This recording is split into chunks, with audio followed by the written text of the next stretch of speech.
सियालकोट की टीम रस्साकशी की तैयारी करते हुए सियालकोट का मुकाबला होगा रुझान के साथ।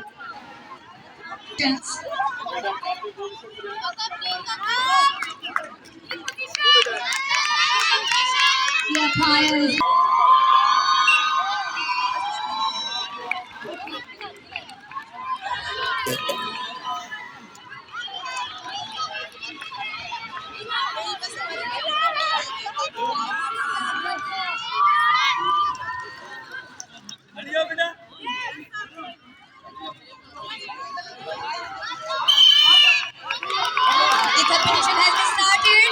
Sialkot is trying to sustain themselves, and they have proved once again that they have the power to be the champions. One more chance is also in the position of defending themselves. Competition has been started. Once again, by Sialkot, and Sialkot has won the match. This was our last competition of the tug of war. Again.